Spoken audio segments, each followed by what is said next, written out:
Let's welcome Drew Houston to Stanford. All right, can you guys hear me okay? Good. So it's really a pleasure to be here, and surreal for me in a couple of different ways, but a big turning point on kind of my whole entrepreneurial adventure was actually about 5 years ago, maybe 6 years ago. There's this thing called Startup School, which is held in an auditorium not too far from here. So it's been a pretty crazy journey since then that I hope to tell you guys a little bit about. And so what I want to talk about is, first and foremost, a little bit of the Dropbox story, especially the early days and how we got started. And maybe thread through there some of the lessons we can draw from that. And you know, when I was embarking on this journey, it was actually, you know, I graduated with my undergrad degree in computer science about 6 years ago. So it hasn't been that long, but it would have been awesome if like someone sat me down and told me what the journey would be like. So I'm trying to think of this in kind of those terms. What do I wish someone had told me when I was, you know, 21, 22, just getting started? Because it was a pretty kind of, you know, what I was thinking about the whole startup world was kind of like climbing Mount Doom, right? You don't know how tall it is, but there's a lot of fire and things exploding all around you and a lot of smoke, and it's really steep. And you know, even if you know where you're going right now, things are going to get gnarly down the road. So if I can do anything to kind of demystify some of the process too, I hope I can do that. So thanks again. A little bit about me. So I grew up as a little kid. I was programming computers, studied computer science at MIT. I've learned not to fight those kinds of battles, or at least it's the Stanford of the East, I guess you could call it. And that was really kind of the beginning. And one thing I realized there was I'd been programming for a while, so I actually felt I had a pretty good handle on the building part of things. But then I was really fascinated by the world of business too. And throughout high school and college, I had worked at a bunch of different startups. And more than anything else, working at a startup was the most kind of informative experience for me, or the thing that prepared me best for this kind of whole journey. And that was a little counterintuitive because, you know, especially if you go to, you know, competitive school, you grow up, and you know, life is all about checking these boxes, right? First, you gotta get the right test scores, you gotta get the right GPA, you gotta do these different things to kind of be prepared and sort of be good enough to be admitted into a good school. And so if you kind of carry that logic forward, you imagine that the right path to startups would be something like, well, you know, what got me here was checking off these boxes, and I can think of all kinds of other boxes that I should check off before I'm like really ready to start a company. You know, among them, maybe I should get a bunch of, you know, graduate degrees, so I'm a really good engineer. Maybe I should go get an MBA so I know about business. Maybe I should work at a big company, or like a big tech company like Google. Then maybe I should work at a medium company, and then a small company, and then, you know, sometime in my 30s, 40s, 50s, I'll be prepared to start a company. And empirically, you know, there is no, I mean, one thing about this whole world is there's a bunch of different paths to success, but empirically, it's sort of surprising that so many of the companies kind of you'd think about in the Hall of Fame were started by people who were basically had no idea what the hell they were doing either. And so if you have that feeling, you know, it should be of some comfort that, you know, Amazon, Google, Facebook, Apple, all these things were started by, you know, first or second time entrepreneurs who were really figuring it out along the way too. And so don't be too daunted if you don't have all the answers. But one important part of the Dropbox story began when one of my best friends, this guy named Adam Smith, he started a company called Zobni, and he got funding from this group of people called Y Combinator. And back then they were still doing it in Boston as well as out here. And I was literally camped out in his living room while he was working on his company. And I had been working on a company, I had bootstrapped, of all things, an SAT prep company starting sometime in 2004. And, you know, like most first efforts, you know, I had no idea what I was doing. In retrospect, we did all kinds of things wrong. But the biggest thing that was illuminating was so what happened with Adam was he got a little bit of funding at the beginning of the summer, and at the end of the summer, he moved out here.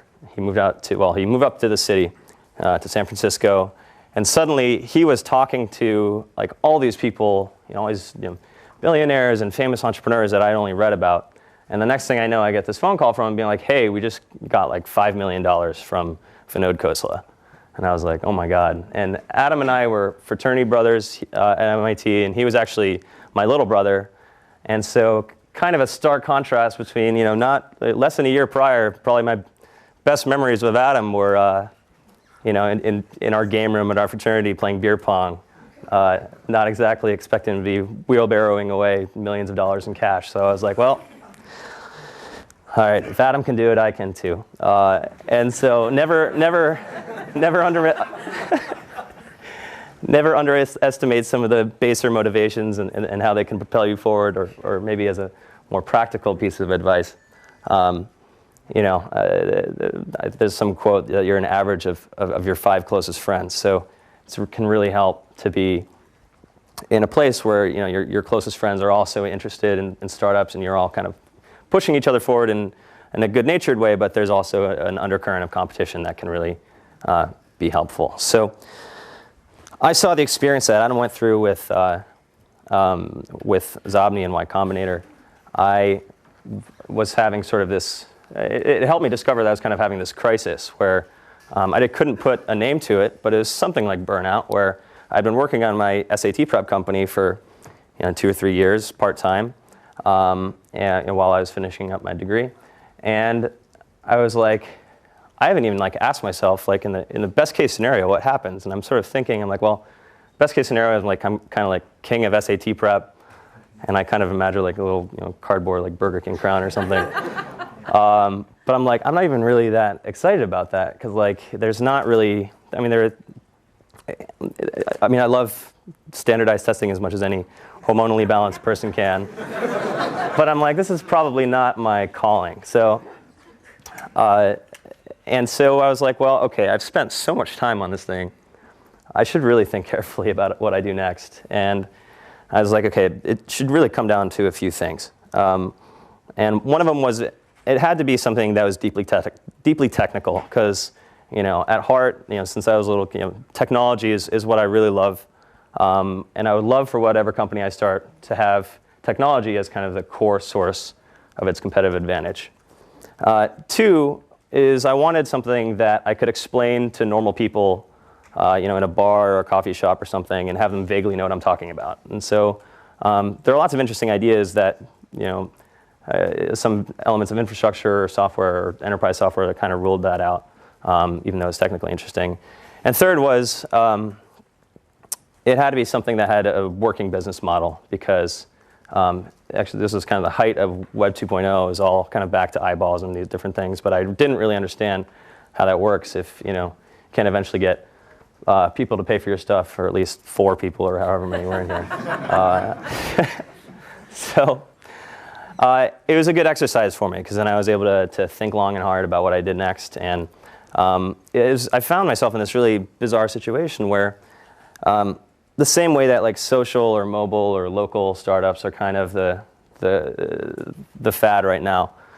In late 2006, early 2007, cloud storage or online storage startups were kind of the thing that is like the startup cliche, basically. And so on TechCrunch, you'd have these roundups of okay, here are the next 100 online storage companies that have launched, and it was just kind of a joke. And but at the same time, I had all these problems with this, because I had this company, and all of our crown jewels I had on this little thumb drive, and I was always one stupid mistake away from disaster, right? I would carry it in my shorts, and I'd pull it out, and the connector would be bent, and I'd pray that I could bend it back softly but firmly enough so that it would keep working, And I would, just all the things that people would do. I would still be emailing myself stuff. I'd still be carrying this thing around, my little leash, and it just drove me nuts. And I went through Michael Arrington's articles, and I tried all 100 of the things, and I found something interesting where none of them really solved the problem for me, even though there were a lot of them. And in particular, you had to get like one thing to, one service that was like a website you could upload your stuff to, and then you had to get another app that was like, that would sync things across your computers, and you get another app to back up your computer. And I'm like, as we would later tell investors, I'm like, I can't really imagine Tom Cruise in Minority Report like logging into his Gmail to like pick up the attachment he sent himself that morning, or like forgetting his thumb drive. Right? He's just up over here, and just your stuff follows you around, and that's the whole point. Like someone else takes care of it. And we had a glimpse of that at school, and I'm sure you guys have something similar. We have this system called Athena, where you sit down at any of tens of thousands of computers across campus. All your stuff's in front of you. You don't think about it, and it's not a very it's not a consumer kind of typical environment. It's very kind of Unix focused and things like that. But still, you're not like sprinting back across campus to pick up your paper. You're not worried about backing it up because, again, someone else is just taking care of it. And nobody had really built that for the rest of the world. And this was pre iPhone and iPad and all the amazing things that have happened in the last 5 years. And it wasn't actually a very mainstream use case. People were not syncing things across like 6 Linux PCs. Even then, most people just had one computer. But anyway, this drove me nuts enough where the kind of last straw was I was in Boston South Station at the Chinatown bus terminal. And if any of you have had the pleasure of riding the Chinatown bus, it costs like 10 or 15 bucks, and it takes you from Boston to New York, and is famous for such things as like tipping over or things like that. So fortunately, that wasn't part of the story. And I got to New York okay, but there was a problem, which is I had been making this mental checklist of like all these great things that I was going to get done, because I had 4 hours in front of me where nobody was going to bother me, and here are all the great things I was going to accomplish. And I excitedly sit down, and I open up my, I guess, ThinkPad at the time, and I'm like, I get that feeling in the pit of my stomach, which I'm sure many of you have experienced at one time or another, where it's like, start feeling around in my pockets, and I just get this vivid picture in my head of my thumb drive sitting on my desk at home. And I'm like, shit. And then I'm like, okay, instead of getting all these wonderful things done, now I'm just going to think about what an idiot I am for the next 4 hours. But sulks for 10 or 15 minutes, but then actually opened up the editor and started writing some code, having absolutely no idea what this turned into. But I'm like, I was so frustrated that nobody had really solved this problem. And so that was the kind of the beginning of it. And then through a kind of an interesting chain of events, I met my co-founder, Arash. I actually put up a screencast of Dropbox on Hacker News, and Arash actually saw it, and it turned out one of the other things I did on this trip out to California 5 years ago, back in March 2007, was come out to meet a bunch of the Y Combinator founders and complain how I didn't have a co-founder. And it turned out I met someone who was a mutual friend of mine and Arash's, and he made an introduction to us. And we met up at the MIT Student Center and hung out for an hour or two and talked about MySQL and some other things and Dropbox. And they were like, yeah, of course we'll like spend all of our waking hours together for the foreseeable future. So kind of like getting married on the first date. But if anything, that was just an extraordinarily lucky break that it ended up working out, and we ended up having all these complementary skills and a great relationship. But I would recommend getting to know. That's not the safe way to do it, and that's the one probably most important decision you make is who your co-founder is. But anyway, so Arash and I apply to Y Combinator, and we get in, and we spend this blissful summer of doing nothing but waking up, writing code till the sun goes down, then it comes up again, and then I would drive back and drop him off at his dorm at MIT, and I'd race home, and we'd do it again probably for 90 days straight. And so one of the great things about Y Combinator is it kind of plugs you in. It's sort of a startup boot camp where you encounter all these cast of characters that you meet out here, where you hear talks. There's all the program is really these weekly dinners, and you have talks from entrepreneurs and lawyers, investors, just all these different people, and they kind of start giving you context around what you need to know. And one of the most challenging things as a founder is really you discover very quickly that you know a lot about or a technical founder, you know a lot about the engineering, but there's all these other things you suddenly have to care about, from sales to finance to management to strategy, like all these different things. And one of the things I had done that was really valuable in college is during the summers, I would go up onto the roof of our house and I'd just go on Amazon and I'd like search for like sales and I'd look for like the highest rated book on that and like buy it and do the same thing for all of those different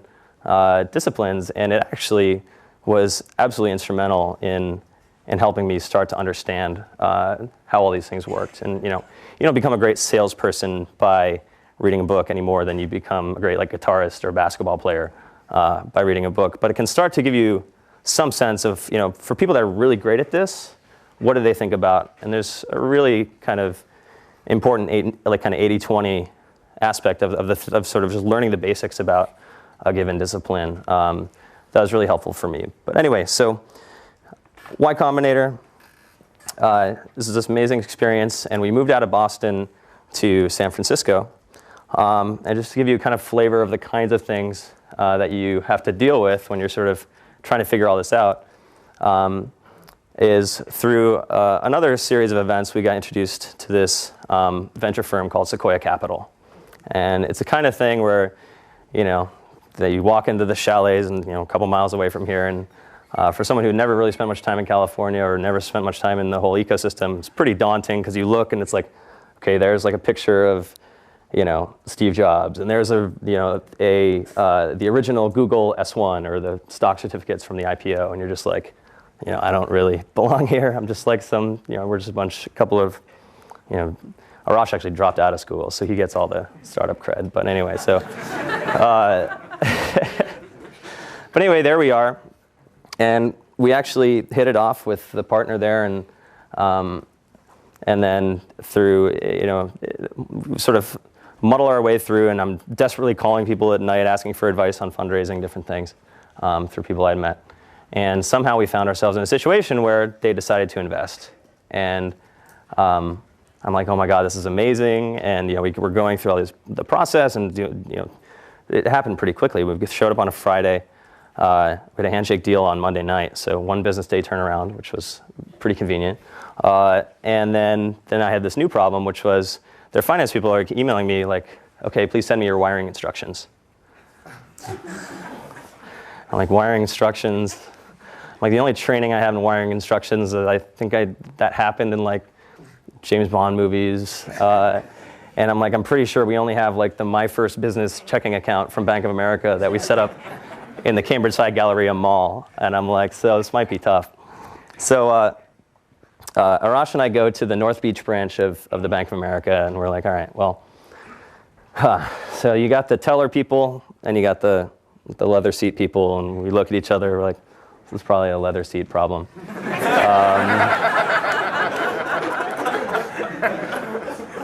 And we sit down, and the woman was really nice. She's like, oh, how can I help you? And I'm like, is there a limit to how much a bank account can hold? And she's like, well, what do you mean? And like, I was dressed in shorts and a hoodie, and Arash was even more disheveled. And I'm like, well, can it hold $1 million? And she's like, yeah. And so, and I don't know if she thought I was like drugs or this kind of thing happens all the time out here, but both sides very quickly stopped asking questions, and we got our routing number and everything, and went back. But there's no like startup manual where you're like, okay, well, here's how that works, and so a lot of it is really, even when you look at some of these amazingly successful companies, and having had a chance to meet a lot of those people, so much of what makes startups great is really just kind of this iterative process of just having these random things happen to you, or having these ideas and just kind of figuring it out. And I talk about some of the kind of more humble beginnings, because I think there's this huge disservice that kind of of sort of Silicon Valley mythology and the things you read in magazines, where it's like, went from the moment he was sitting in his dorm room at Harvard, Mark Zuckerberg sought to redefine the face of human communication. And Google, they were going to organize all the world's information and all these different things, and you sort of sit there and you're like, you're just trying to like write code and hope it compiles. And you're like, well, I know I'm not quite like that. I'm not thinking about that. I'm thinking about like we have $60 left in our checking account, and I can't loan the company any more money. So anyway, the point is, like, in fact, Facebook, it was number like project number 7 or 8 that Mark happened to be hacking on, and it just happened to sign up, the whole like Harvard campus in a couple of weeks. But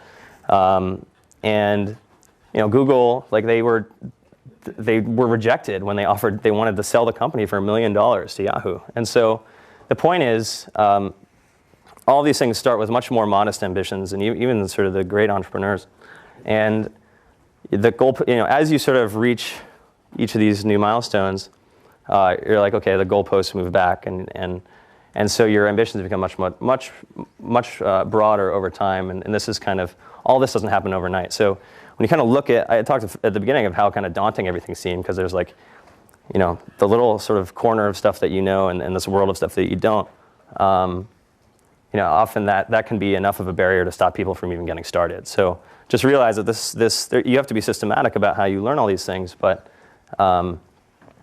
this all happens one day at a time. And so then there were a couple other things that were pretty instrumental in in the early years of Dropbox. And one of them was really figuring out distribution. And I think that's something that people kind of underestimate the importance of that. And it was especially interesting in our case because we made a couple of mistakes. One was like, we're like, all right, well, we're launching this company, and we should probably get real and like hire PR people and advertise and do all these different things, and SEO, and buy AdWords and all this stuff. And so we bought a lot of AdWords. We spent a bunch of money and time on this, and the results were just terrible. It cost us like $500 or $1,000 to acquire a user that was going to pay us $100, and so very clear that wasn't going to work. But we had actually done these more kind of guerrilla things, which was inspired by reading the book Guerrilla Marketing, which was actually really instrumental in thinking about this, where we put this video of Dropbox on Dig in 2007, or March 2008, about a year after we started. And what we managed to do is we put all these little Easter eggs in it. And if you're familiar with Dig or Reddit, they're kind of these classic internet communities, and they have these little memes and things like that. And it was just this deadpan demo of me talking over sort of a screen. But the files were all named things, named after like Chocolate Rain, which was like a YouTube sensation, or was like YouTube, one of these viral videos back in the day. And references to Office Space and Obama and XKCD and all these things. But it's just me kind of deadpan narrating, oh, this is how Dropbox works. And the thing just like, and we gave it kind of a little bit of a link bait title. I think it was Google Drive Killer coming from MIT Startup. So go big. And so the thing just like absolutely took off. It hit the top of Dig. It was like 12,000 digs. Hundreds of thousands of people visited getdropbox.com, which is our first domain name. It's a whole other story. But anyway, all these people visited the website, and like our beta waiting list went from 5,000 to 75,000 people overnight, which is because we'd been wringing our hands about this kind of critical mass problem and how do we get started, and just that one kind of ghetto thing that we did like ended up working extremely well. In fact, it solved literally overnight our distribution problem, or at least getting started problem. And the lesson there is not to make a video and put it on Dig, because that probably wouldn't work very well anymore. But really understand. There were a couple of insights that came from that. One is just another thing I learned from one of these books called Crossing the Chasm is you have this technology adoption life cycle, and you have these people who. Most people are not searching the internet for like cool things that they can download onto their computer or like want more buttons on their Blu-ray remote, right? But there are some people who are like that. And they're called early adopters, and they kind of seek out technology for its own sake. And any service or any company has some kind of early adopters, whether it's fashion or cars, or in our case, it's really technology and kind of this tool or this utility. And Dig just happened to be the kind of place where those people hung out, and where those people would really take to something like this, even though they couldn't download it yet. And so understanding our early customer was really valuable there. And that's one way that we did that. The other problem we discovered is that no one's really searching for what we're building. No one was like waking up in the middle of the night being like, oh my God, I wish I didn't have to like email myself stuff or like carry around a thumb drive. That's just like how your computer works. I mean, I wish I had a washing machine, like you put clothes in, press a button, they're clean, they come out, but like I'm not like waking up in the middle of the night being like, man, it really sucks that there's like this washer thing and there's a dryer and you have to like put one and wait and put it in the other. But that's just like how it works. And so it was from that angle, it's like, well, it doesn't matter how many, you can buy all the AdWords in the world, but if no one's searching for what you're making, then you have a problem. And so you have to find other ways of doing that. And so the thing that really worked for us was first make a product that people really love to use. And there's all kinds of things, elements that go into the craftsmanship and all these little thousands of details that we had to sand down and all these things that some of the other companies didn't really get quite right from an engineering standpoint. But then if you're able to do that, then Dropbox actually happened to fall in this category of a sort of unusual category where it solves a problem you don't even know you have. And it actually works. And unlike that Blu-ray player, when all you're trying to do is like watch Batman, and you can't even plug it into your TV, that's people's kind of average experience with technology. And so, one way to conceptualize what makes a good product is, good engineering is part of it, good design is part of it, but really it's, one way I think about it is maximizing the probability that someone shows up at the front door of, your store or your website or whatever it is and ends up with a solved problem. And that's why things like Craigslist, started in the 90s, doesn't appear to have been updated since the 90s, still by far the most successful, website or most successful business of its kind, because you show up at Craigslist.org and you leave with your concert tickets or your casual encounter or whatever you're looking for. Even though the design isn't that great, maybe it's not that hard of an engineering problem, different things. Just unbelievably successful. So anyway, it starts with a good, in my opinion, it really starts with a great product, and all the marketing or tricks in the world, it's, you're not going to push a rock uphill. And then the second thing, so once we understood that, then it made it a lot easier for us to conceptualize this. And so what we did instead, we're like, okay, well, we have all these people who appear to really love Dropbox. And the only reason we're like succeeding at all, besides this sort of dig maneuver we did in the beginning, is because they're telling their friends about it. And so why don't we just like harness that? And how can we give people tools to spread the word? And so what we did was two things that drive the vast majority of all of our traffic today, or all of our signups, which are, one, we made this incentive referral program where if I tell you about Dropbox, you get some extra space and I get some extra space.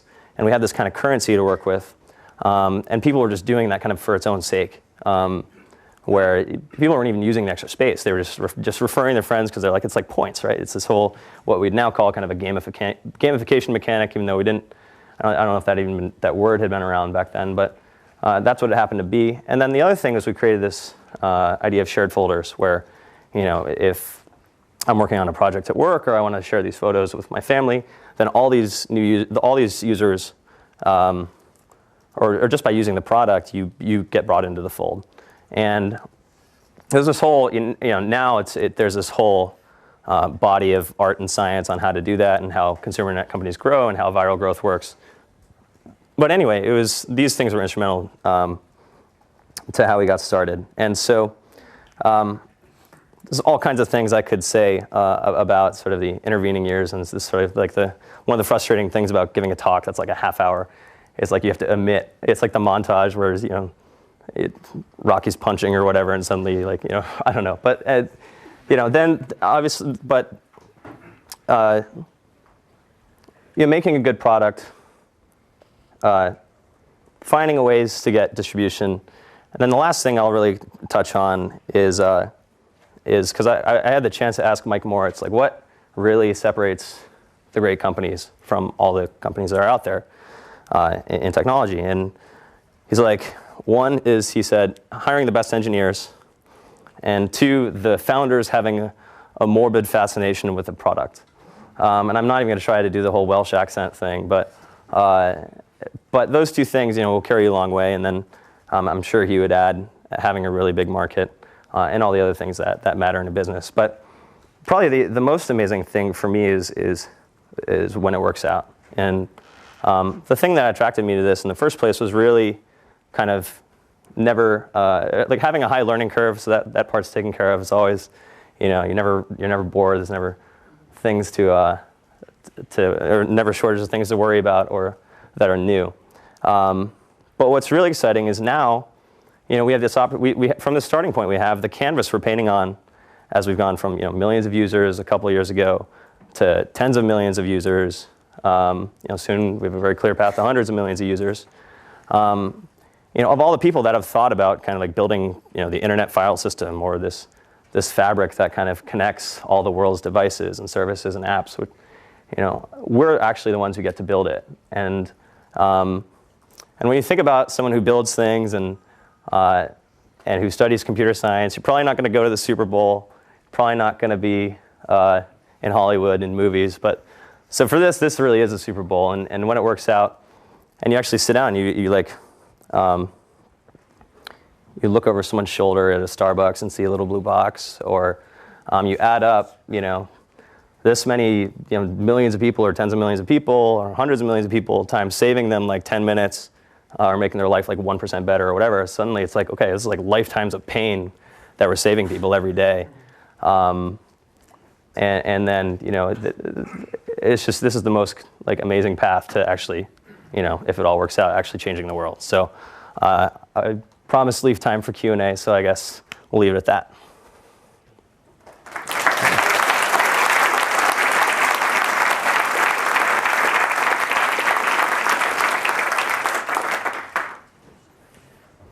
How do you fend off competitors like now Google Drive and SkyDrive? Yeah, the question is, how do you fend off competitors, especially when they're the largest internet companies in the world? We think about that from time to time. Another sort of bias is you always kind of overestimate competition. Not that it should be underestimated, but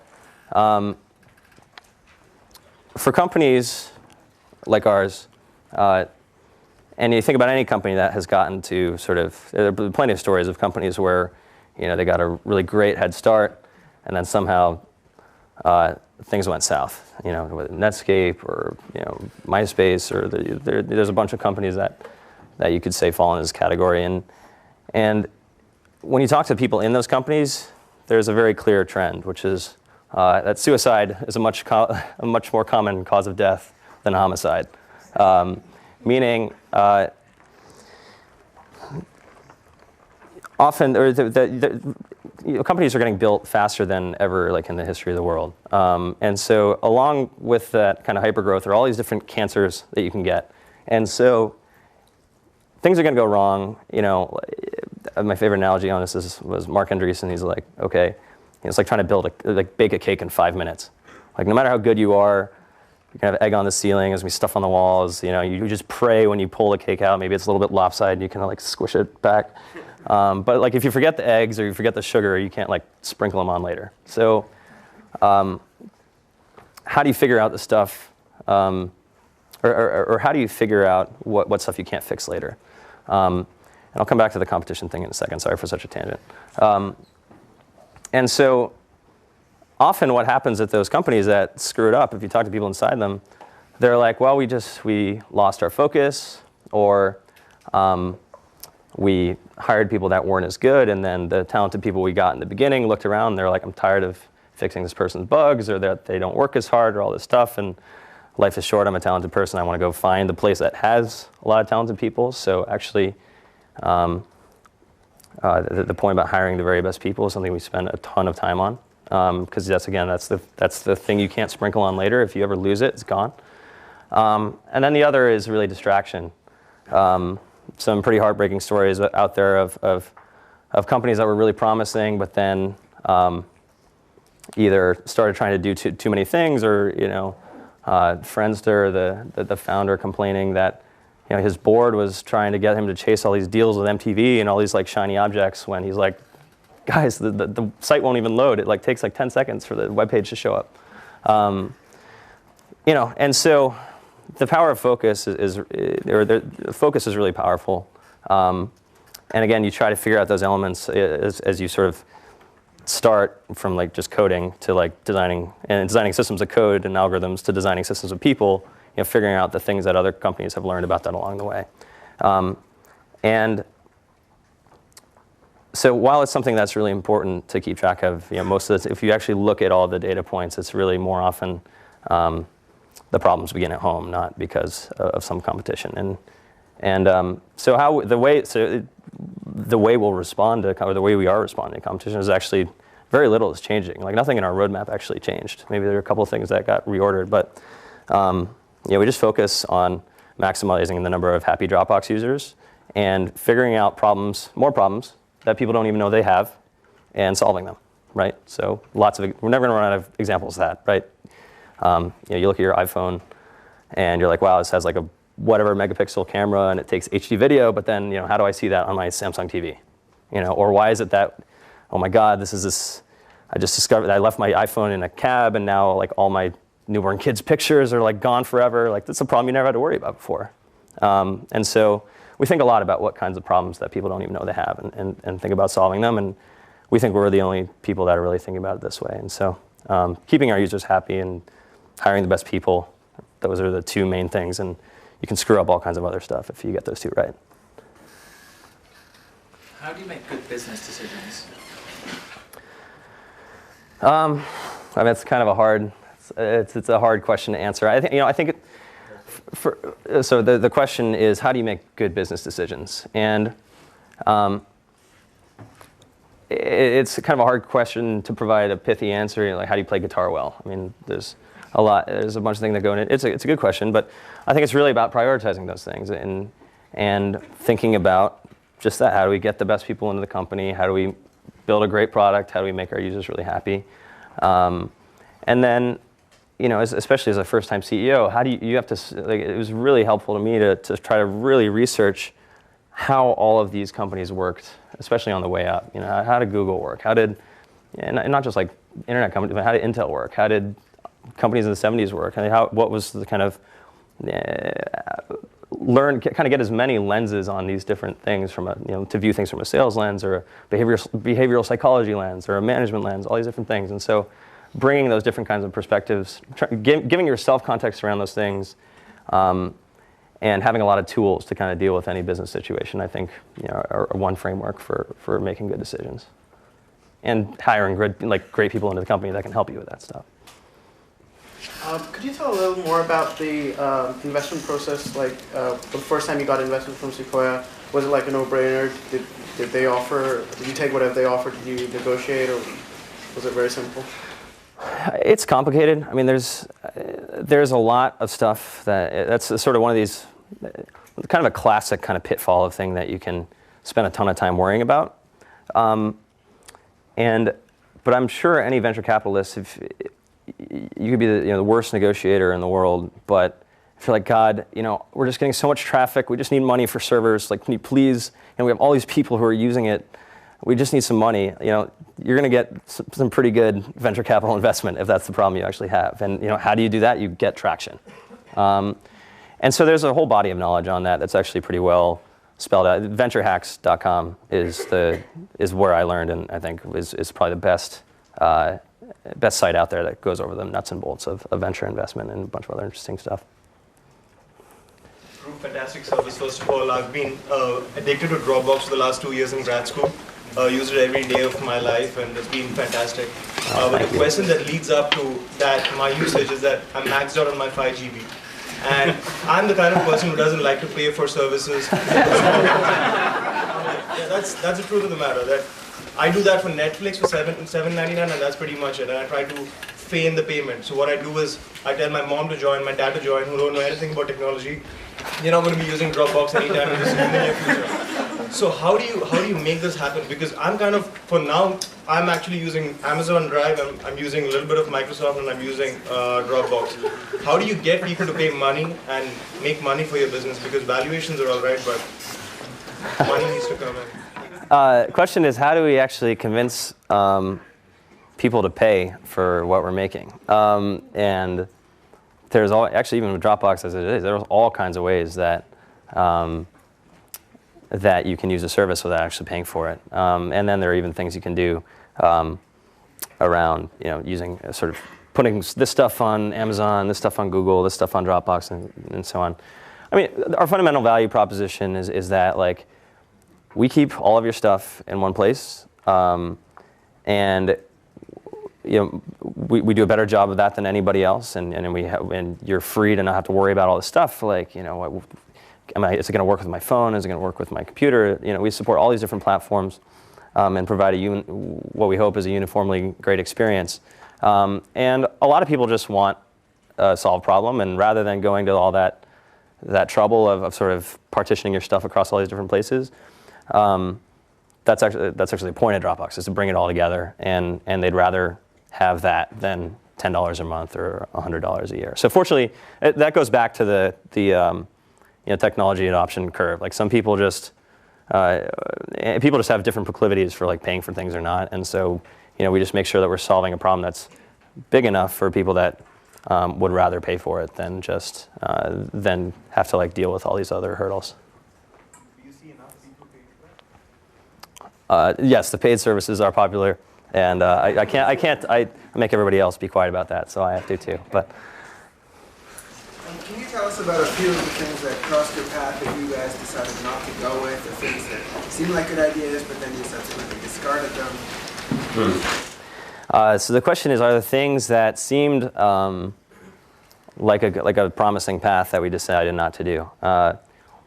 There are all kinds of great. I mean, that is almost the essence of what makes the job difficult. Is there's these thousands of things that we could go do, and all these shiny objects, and usually most of the things we look back on and like that was a dead end. A lot of them we tried to get Dropbox sort of pre-installed on PCs and all these different things and do deals very early on. And the problem was a sort of classic negotiation. We had no leverage, so they were just going to push us around. They made all these ridiculous demands, and we kind of, it's like harpooning this whale, and they're just like taking you all over the place. And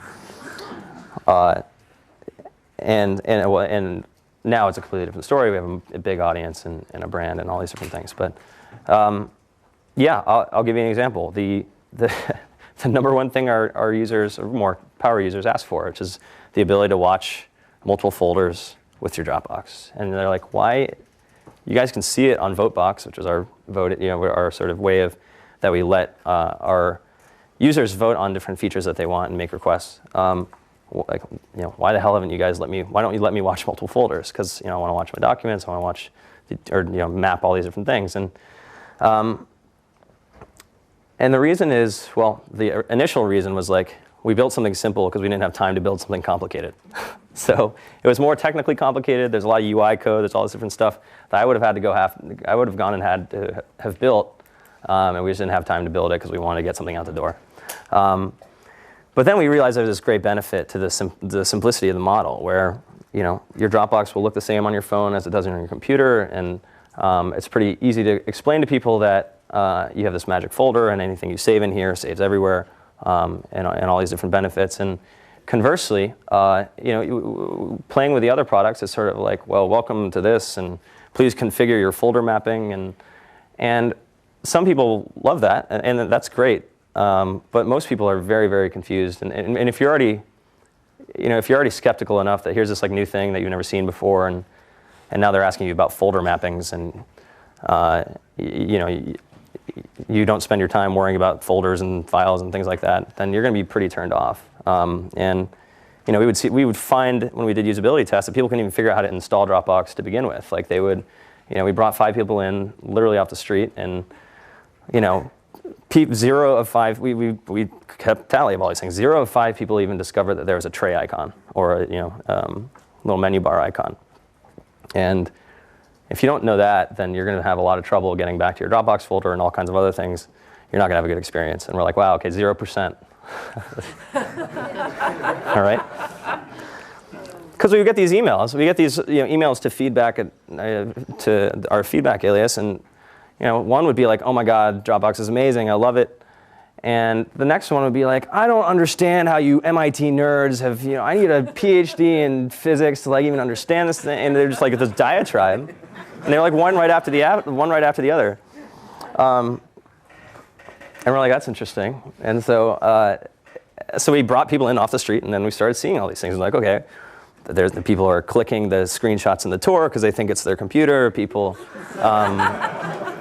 well, you laugh, but it's actually our problem, right? We got this. These are people that, that would be paying us if they actually had a good experience, and all kinds of things. They would click on Internet Explorer and it would obscure the download window, so or they couldn't figure out where the download actually went. I mean, just we list of dozens and dozens and dozens of things, and we just sanded them down. We're just like, okay, well, we're going to get to thing number 71 today, and now if you actually install Dropbox, you see this big bouncing green arrow whenever where there's like, hey, this is the icon you have to click on to get to your Dropbox.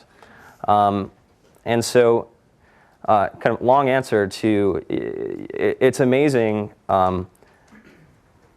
Even just like 10% more friction might cut your audience in half, and it's exponential. So we decided that it was not worth the complexity to build that, and just wasn't worth the engineering trade-off. In the back.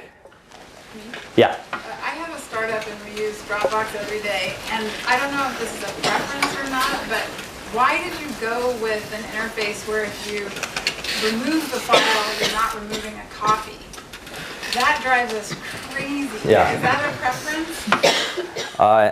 So the question is, why is it when someone moves something from a shared folder, it moves and doesn't copy? And unfortunately, that's just we only have so much control over the underlying operating system or the Finder or Explorer on Windows, and that's just the way those things were designed. And sort of the extra magic that gets sprinkled on that Dropbox does, it just isn't aware of it. And so there's probably some kinds of hacks that we could do to, like, if you move something out of a shared folder, warn you about it, or maybe do different schemes to make things read-only or things like that. But yeah, we're aware it's a problem, and that we should do something to make it better. It's sort of beneath you as a... It's just a limitation or it's just a constraint where we don't actually make the underlying operating system, so we can only have so much control over certain aspects of how it behaves. Guy, dark blue shirt, sitting. So you got really lucky finding a co-founder. What advice would you have for other people trying to find co-founders? So what particular skills do you value, like looking back? So the question is, what do you look for in a co-founder? And I think first and foremost, it has to be someone where you just really, really respect their judgment, and just sort of have absolute faith and trust in them as a person. Doesn't mean it doesn't mean that they'll be good at everything. In fact, it's actually good if there's some complementarity, and that there's some, there'll be things that you're both interested in. In mine and Rash's cases, we're both very passionate about the technology and the product design, and are very opinionated about those things. Unfortunately, our tastes are pretty similar on that front. But then there's stuff where it completely diverges. Like, I find the whole business side of the house absolutely fascinating. I think a lot about the broader strategy of how do we end up. We have the potential to be this really great company, but how do we actually get there, given all the sort of the minefield in the way. And he does not care. He is not at all interested in any of that stuff.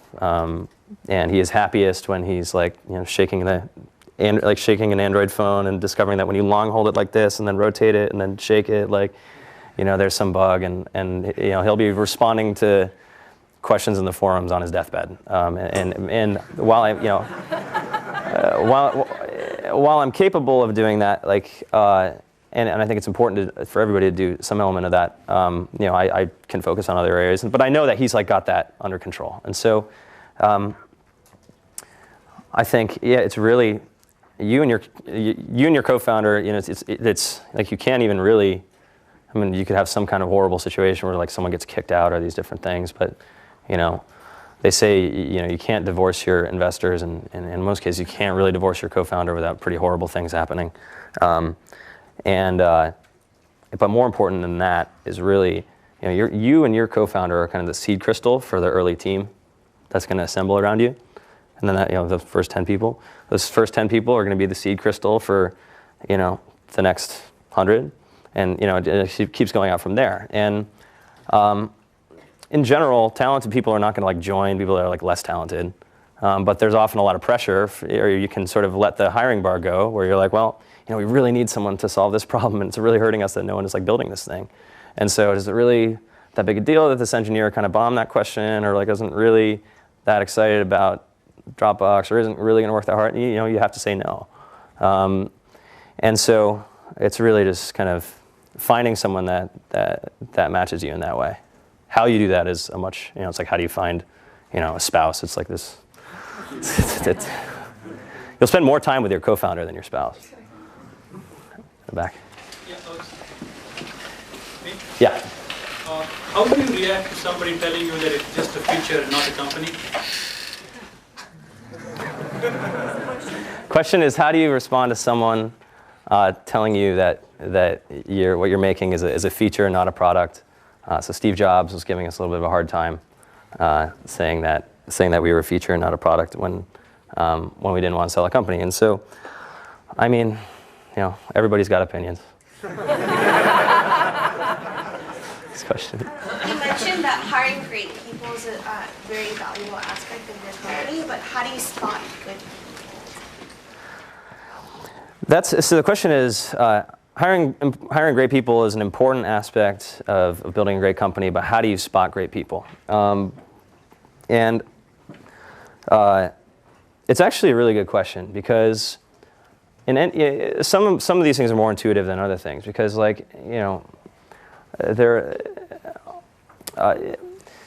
good engineer can generally recognize another good engineer, because you can sort of analyze their code and have all these technical discussions, and you're both very kind of versed in the same thing. But think about it. It's like, okay, well, if you don't play guitar, and you see someone playing like a Beatles song, you're like, oh my God, like that's amazing. This person's like playing music, and I can't even get my like fingers on the strings. And you're like, wow, it's amazing, And the same way that someone who doesn't know anything about computers is like, I need a website for my mortgage firm, and I met this kid, and he's typing all these symbols, and he's like building this amazing website, and wow. But then after you meet more of these people, then you meet Jimi Hendrix, and you're like, okay,